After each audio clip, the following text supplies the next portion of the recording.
Galileo Galilei Italy के मशहूर वैज्ञानिक थे जिन्होंने अपने जीवन में कंपास और तराजू से लेकर उन्नत दूरबीनों और सूक्ष्मदर्शी तक के आविष्कार किए। उनके आविष्कारों ने खगोल विज्ञान और जीव विज्ञान में क्रांति ला दी थी। गैलीलियो ने चंद्रमा पर क्रेटर और पहाड़, शुक्र की कलाएं, बृहस्पति के चंद्रमा और मिल्की वे के तारों की भी खोज की। तो आइए जानते हैं उनके जीवन की कहानी के बारे में। गैलीलियो गैलीली वर्ष 1564 से 1642 तक एक इतालवी खगोल शास्त्री, भौतिक विज्ञानी और गणितज्ञ थे जिन्होंने 17वीं शताब्दी की वैज्ञानिक क्रांति में प्रमुख भूमिका निभाई थी। गैलीलियो को व्यापक रूप से खगोल विज्ञान, भौतिकी और गणित के क्षेत्र में उनके कई योगदानों के लिए इतिहास के सबसे महान वैज्ञानिकों में से एक माना जाता है। गैलीलियो का जन्म वर्ष 1564 में इटली के पीसा में हुआ था। उनके पिता विंसेंजो गैलीली एक संगीतकार और संगीत सिद्धांतकार थे। उनकी मां गिउलिया अम्मानती एक अमीर परिवार से थी। गैलीलियो की शिक्षा पीसा विश्वविद्यालय में हुई, जहां उन्होंने गणित और भौतिकी का अध्ययन किया। स्नातक करने के बाद उन्होंने खगोल विज्ञान में रुचि लेने से पहले कई वर्षों तक गणित पढ़ाया। वर्ष 1609 में गैलीलियो ने अपना पहला टेलीस्कोप बनाया और आकाश का अवलोकन करना शुरू किया। उन्होंने कई महत्वपूर्ण खोजें की, जिनमें बृहस्पति के चंद्रमा, शुक्र की कलाएं और शनि के छल्ले शामिल थे। उनकी टिप्पणियों ने सौरमंडल के हेलियोसेंट्रिक मॉडल के लिए साक्ष्य प्रदान किया, जिसने सूर्य को केंद्र में और ग्रहों को उसके चारों ओर कक्षा में रखा। गैलीलियो की खोजों ने उन्हें स्थापित चर्च के साथ मुश्किल में डाल दिया, जिसने सौरमंडल के भूकेंद्रित मॉडल का समर्थन किया।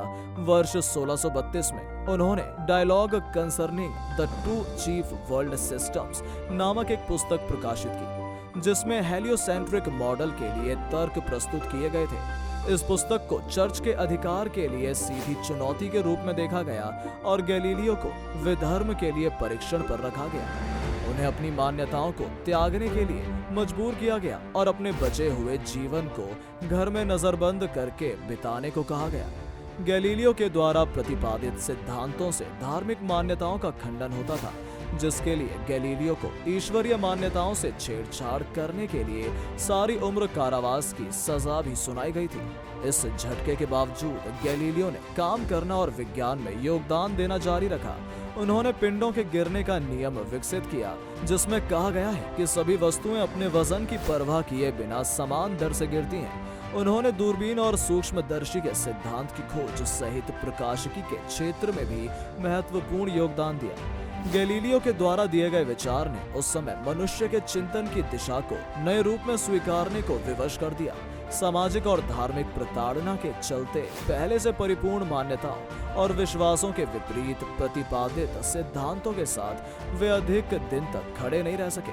वर्ष 1633 में 69 वर्षीय वृद्ध गैलीलियो को चर्च की ओर से ये आदेश दिया गया कि वे सार्वजनिक तौर पर माफी मांगते हुए ये कहें कि धार्मिक मान्यताओं के विरुद्ध दिए गए उनके सिद्धांत उनके जीवन की सबसे बड़ी भूल थी, जिसके लिए वे शर्मिंदा हैं। उन्होंने ऐसा ही किया, परंतु इसके बाद भी उन्हें कारावास में डाल दिया गया। उनका स्वास्थ्य लगातार बिगड़ता रहा और इसी के चलते कारावास की सजा गृह कैद अर्थात अपने ही घर में कैद में रहने की सजा में बदल दी गई। अपने जीवन का आखिरी दिन भी उन्होंने इसी कैद में ही बिताया। वर्ष 1642 में गैलीलियो की मृत्यु हो गई, लेकिन विज्ञान में उनके योगदान ने वैज्ञानिकी पीढ़ियों को प्रभावित करना जारी रखा। उनके काम के वैज्ञानिक पद्धति को स्थापित करने में मदद की, जो ज्ञान की खोज में अवलोकन और प्रयोग के महत्व पर जोर देती है। उन्हें व्यापक रूप से आधुनिक विज्ञान का अग्रणी और वैज्ञानिक क्रांति में एक प्रमुख व्यक्ति माना जाता है।